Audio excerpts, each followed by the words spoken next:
అటువంటి రోడ్ యాక్సిడెంట్లో చనిపోయిన వారికి ప్రభుత్వము ముఖ్యమంత్రి సహాయం నుంచి 5 లక్షలు, ఆర్టీసీ నుంచి 2 లక్షలు చొప్పున 7 లక్షల రూపాయలు ఇవ్వడం జరిగింది.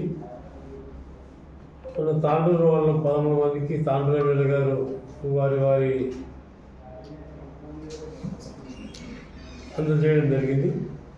అదేవిధంగా సేడం కర్ణాటకకు సంబంధించిన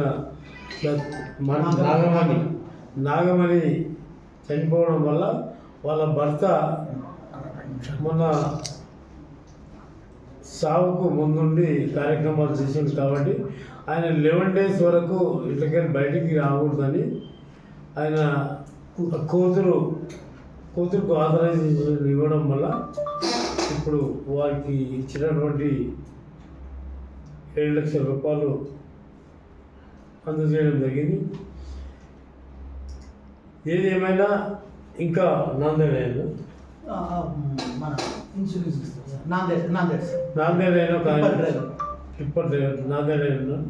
ఆయన సోమవారం వస్తామని చెప్పారు. సోమవారం చేస్తాం.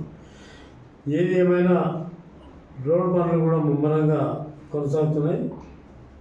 రోడ్లు 1 year లోపల వాళ్ళకు కాలపరిమితి ఎంత ఉన్నా అంతకంటే లోపలే ఇవ్వడానికి వాళ్ళు ముందుకొచ్చారు. పనులు ముమ్మరంగా సాగుతున్నాయి. మేము దగ్గరుండి మా రెవెన్యూ సిబ్బంది, పోలీసు, రెవెన్యూ అందరూ కూడా కోఆర్డినేషన్తో నేషనల్ హైవే వారికి పూర్తి సహకారం అందించడానికి సిద్ధంగా ఉన్నారు. మేము కూడా సిద్ధంగా ఉన్నాం.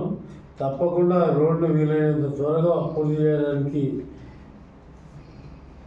కృషి చేస్తున్నాం.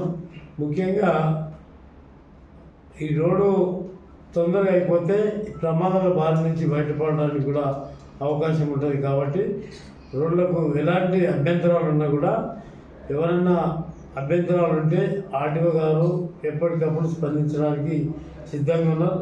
ప్రభుత్వ అధికారులు, సంబంధిత రెవెన్యూ, పోలీసు ఎవరికి ఏమి ఇబ్బంది ఉన్నా, ల్యాండ్ పోయినా, ఎవరికైతే ల్యాండ్ అక్విజిషన్లో పోయి భూములు కోల్పోయిన ఉన్నారో వారికి ఇంకెక్కడికైనా టెక్నికల్ ప్రాబ్లమ్స్ ఉంటే కూడా వాళ్ళు తీర్చడానికి ఆర్టీఓ గారు ముందుంటారు. కాబట్టి వాళ్ళకు